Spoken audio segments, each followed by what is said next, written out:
বিসমিল্লাহির রহমানির রহিম। বন্ধুরা, এই মাত্র ট্রেনে উঠলাম, এখনও এয়ারপোর্ট আছি। দেখতে পাচ্ছেন যাত্রী কী অবস্থা। ছাদেও কিন্তু যাত্রী আছে, কমলাপুর থেকে আসছে ছাদে করে, আবার এয়ারপোর্ট থেকে উঠতেছে।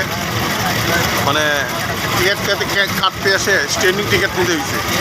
4টার সময় লাইনে দাঁড়িয়ে থেকে 9টা পর্যন্ত দাঁড়িয়ে থাকলাম। 9টা না, ঠিক 8:30। আরও টিকিট পাইলাম না, স্ট্যান্ডিং টিকিট নিতে হয়েছে। মহল যাচ্ছি, দেখেন কী পরিমাণ যাত্রী। আরও তো যাত্রী সামনে উঠবে। এবারে কমলাপুর থেকে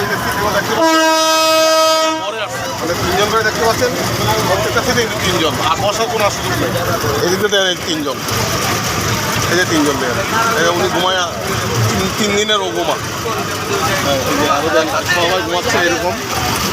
আমরা ঘুমানে আর শুধু দাঁড়ায় থেকে তো জেমাইতে পারবো না ভাই। তো এই যে প্রত্যেকটা থেকে 3জন, এই যে ঘুমাচ্ছে একজন, এই যে 3জন, মানে 3জন প্রত্যেকটা থেকেই। আমি যে বল বোঝে কোথাও ভাই একটু বসতে পারি, শুধু ঘুমাই।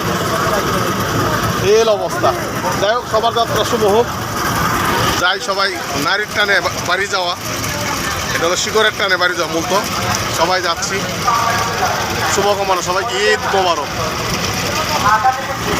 মাত্র সার্ফ দেখতে পাচ্ছেন। না টান দিবে না, আমি সতর্ক আছি।